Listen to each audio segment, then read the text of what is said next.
tried to do here over the last 5 years is we're known as a product services company, but as a company, we've expanded our breadth. Not only still delivering high quality products and services, but education and information.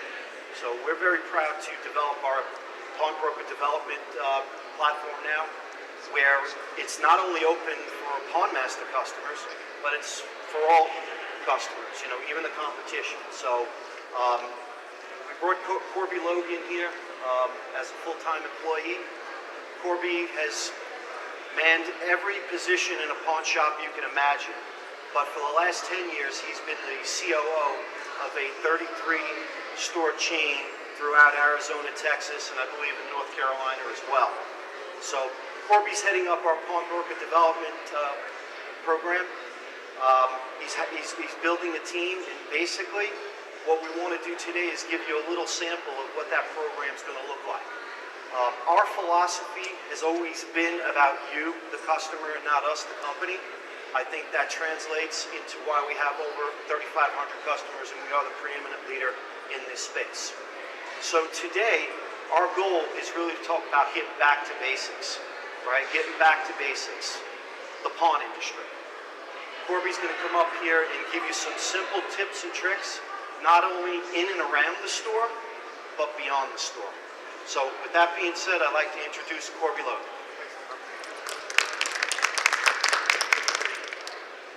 All right, no clapping, no clapping. I'll give you a little bit more detailed background. My dad founded the company Easy Pawn back in 1974 when I was 5 years old. I think they got 800 stores now. So I kind of had that in my background my whole life, and then 11 years ago, Len was right. I started with 4 stores in Austin, Texas, and proceeded to get up to 33 stores, and I'm proud of the fact that we did it through internal profits and just single angel investors. No institutions looking down my nose, second-guessing every decision I made, which is something all of you guys relish that are pawnbrokers and owners. So that being said, these are things that we did over the last 11 years. These are simple tricks and helpful advice that we followed as we tried to grow and be a professional pawn shop corporation. So the first thing I would advise, which seems obvious to everybody, is to really keep your sales area clean. I mean, we all say it's clean, but there's more than that. You're trying to get customers to come in and give you loans. You're trying to recruit employees. You're trying to give the sense of professionalism, and we all fight for loans. I mean, every one of us talks about our loan balance as the key metric for deciding whether we're growing or not growing. And if your store's not clean and it's not professional looking, your customer's not going to leave that Rolex. They're not going to leave anything of value with you if it looks like a dome. It's just not. And when I was first starting out with Easy Pawn back in 1992, we acquired maybe 100 stores in a year. And I remember walking into a store in Tuscaloosa, Alabama that looked like a palace. And I thought, wow, this is exactly how a pawn shop should look. It was well displayed, well organized, and man, the bosses couldn't wait to buy that store. 2 days later, we walked into a store in Birmingham. It was like a train ran over it. I couldn't believe that so many owners had so many different approaches to how your store looks. And those of us that are nodding their heads know they've got a competitor that probably has a train wreck store, and you don't want to tell them to clean it up because it only helps you, right? Okay, so that being said, the other thing that we really tried to do was get to know our customers, and not just by first name, but know them by their family, what they did. We have a woman in Austin that I knew for 10 years. Her name was Cindy. 2 of my employees went to her son's high school graduation. I mean, it's sad that we knew her that often, but she still came in so much, and it doesn't take a lot to just learn a first name, smile, and make sure they know it's not just a transaction. It's a place where you're welcome. You're kind of a bartender with money. Instead of giving out drinks, you're giving out cash, which sounds like a better one. The other thing we really tried to do, at least inside the store, was offer a loyalty program. We called it a referral rewards program. So what we would do is every time someone would refer a loan customer, and again, these are all about loans. Everything we did was towards loans. Every piece of advertising we ever did was about loans. Because if you guys think about it, the first domino you knock over is loan balance. Every single thing after that is easy. Sales come from a big loan balance, purchases, traffic, layaways, you name it. Everything comes from loans. So every piece of advertising we did, even the Facebook, the online stuff, was geared towards getting people in so we could write loans. So what we would do is every time someone would refer a customer and we would write them a loan for $100, they would get 10 points. And as soon as they got to 100 points, we gave them $100. Not cash, but credit in the store. And again, if I wrote 10 $100 loans, that's $1,000 in loans. I don't mind giving up $100. I really don't. Because again, all I am about is loans. It's really that key. The one thing we emphasized more than anything was the importance of our managers. And I see some managers here, so you guys probably should do. And instead of having managers behind the counter running reports, directing employees here, I created an imaginary circle about 3 feet in front of the counter. We called it the manager circle. Every single manager, every second of every day, stood in that circle. I wanted the first person that the customer saw when they came in to be that manager, because I wanted that manager to be, I guess, the arbiter or the decider of where the customer goes. And I wanted them to be the one that qualified the loan. The most important decision that you guys do every day, in my opinion, is qualifying a loan. If a customer comes in with merchandise, they're going to do one of two things, right? You're either going to buy it or you're going to write a loan. Do you want your, person that's been there 3 days deciding, or do you want your highest paid, most experienced, most knowledgeable employee deciding what should happen?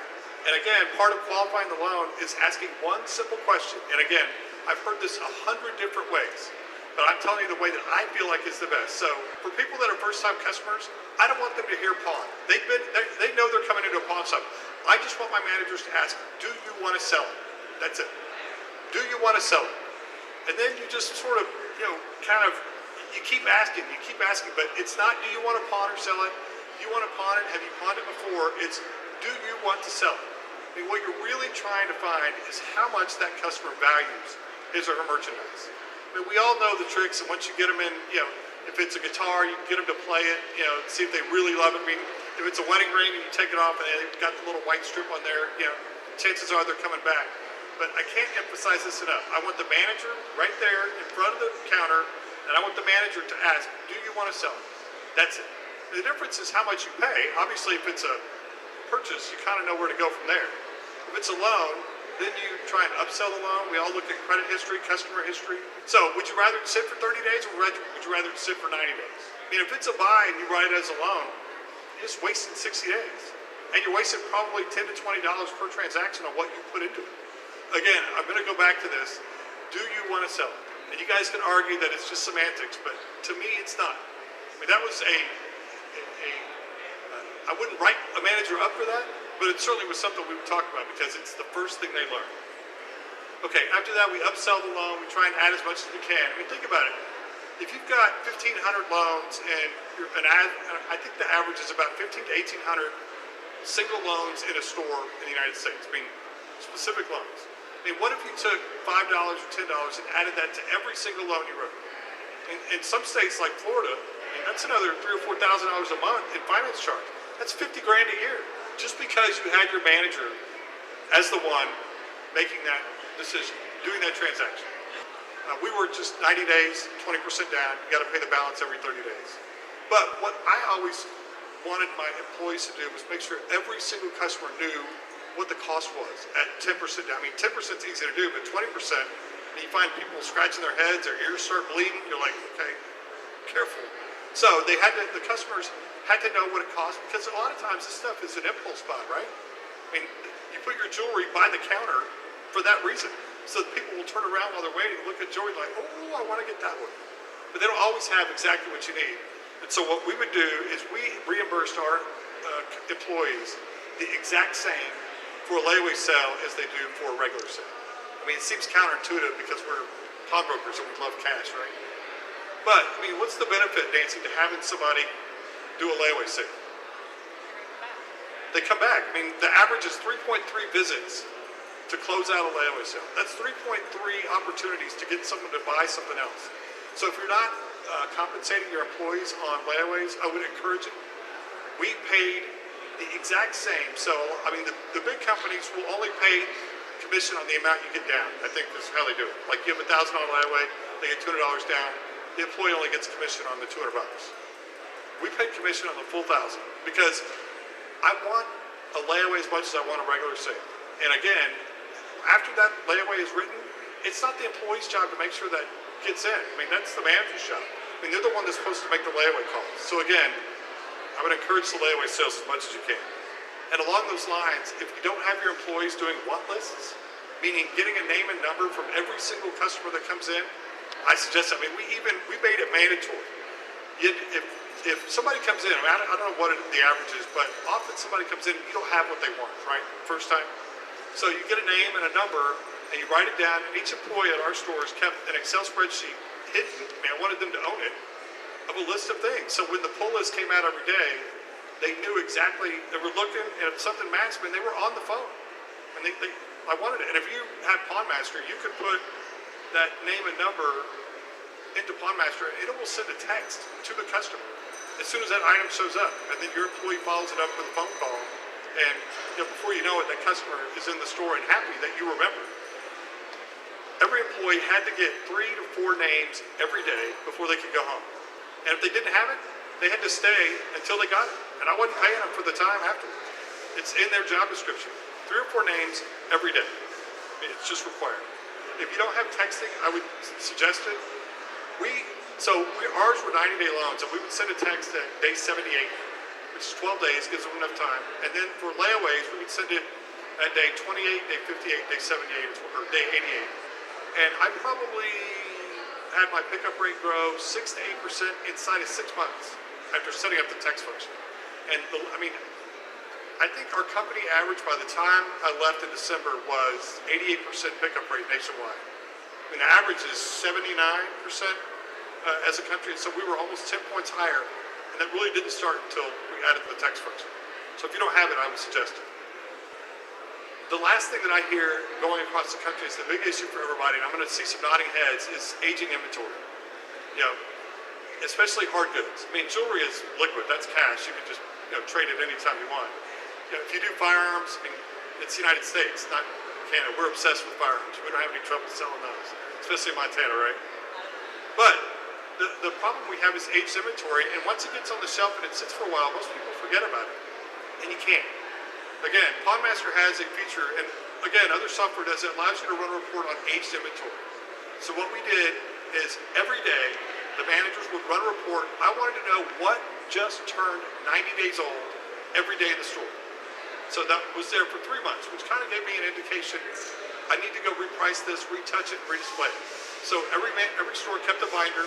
They would print out what just turned 90 days, and they would go out, physically touch it, physically reprice it, and physically reposition it. Then they would print it, keep it in a binder, and we would kind of track it to see how long it would take to sell. And then we would also run it at 365 days. I mean, if it's been there for a year, Rich, what do you think the problem is with it? It's price drop. I mean, if it's been there a year, 99% of the time it's the price. Or it became obsolete because it's an electronic. Like the iPhone 4 was useless when the 5 came. So again, we would run that same report for 365, but instead of repricing it, we would reprice it to sell that week. I mean, Nancy and I talked about this last week. If she had a power washer that I swear was older than I am, and I walked in and I said, okay, would you take $50 for this cash if I gave it to you right now? She said, hell yeah. But it was priced $119. Well, how does anybody know you're going to take $50 for it if you don't change the tag or put a starburst on it, but price it within 5-10% of what you would take cash? It's kind of like buying a car, it's sticker shock. You know what you can spend on a car. You go up and you look on the window and it says 19,000. You're like, oh, I can only spend 15. So you don't even ask about it. It's called sticker shock. But how do you know the automobile, the company wouldn't take 15? Well, if it's not priced close enough to what you would take cash for it, they're not even going to ask you. So again, if you've got aged inventory, make the price tag read close to what you would take in cash. I mean, it's critical, otherwise it's just going to keep sitting. Last Christmas, 38% of all the sales were done online. 38%. I mean, this year it's just going to get higher. I mean, I think for the first time Christmas, I didn't actually leave my house, which was nice and not nice, but we're all in the brick and mortar business and we need people to come to the store. What would happen is we wanted it to stay in the store for 60 days because I wanted somebody local to buy it way before I wanted somebody online to buy it. I mean, the recidivism rate on loans is 80%. I mean, if someone buys something at your store and then they want to get a loan on it, 80% of those customers are going back exactly to where they bought it from. So 4 out of 5. So I want to try and sell it in the store first. Again, but after 60 days, if it hasn't sold, then it's up for it's free game. But there's lots of local websites, Facebook, Craigslist, that you can do. If you don't have a Facebook page, you really need to get one. I just spent some time with Lisa Little yesterday from Atlanta. She wasn't using Boost, wasn't using Marketplace, and those are local. I mean, we used to sell maybe 8 to 10% of everything we did through Facebook. There's 2 billion people in the world on Facebook. 2 billion, which is just a staggering number. And again, you can use all sorts of incentives to get people to like your Facebook page. We gave out a DVD, and it cost me $0.25 to get somebody to like, but say, hey, show me that you like my page, I'll give you a DVD. You know, if you don't have your own website, you need to get it and tie it in and post everything that you can online. And then watch your online reviews. I mean, what is it? 3 out of 4 people use word of mouth and online reviews as their deciding criteria on whether to visit a store for the first time. 3 out of 4. I mean, 3 out of 4 people that came into your store came because someone told them to come. Do you guys do events at your store? I mean, I know that the city doesn't let you do parking lot, but do you do stuff outside when it's not freezing? Rich, you should be doing it every day. You're in Hawaii. So what we did, we found out about halfway through my tenure that my employees are not cooks. They're not chefs. I think I almost killed somebody with chicken fajitas at one time. So what we decided is in each city we were in, I would find a charity or an organization that would do the work, and I would just pay them. And there's multiple benefits to doing that. So in Austin, it was the Boys and Girls Club. In Phoenix, it was the largest Catholic church. And so I would make a donation to them for $400 or $500, whatever it was, and they would come do it. And they're marketing machines, those guys. I mean, they're constantly fundraising. So if you're in Montana, there's a church or a group that's, a big deal. And they're always looking for ways to go have fundraisers. So let them use your parking lot. Let them do the food. It helps with your perception. Give away the raffle. Don't kill somebody with hot dogs. Trust me, that's not a good way to help your reputation. Raffle something, raffle a bunch of little things. I mean, people want to win something. Even if it's just a set of DVDs or, an Xbox.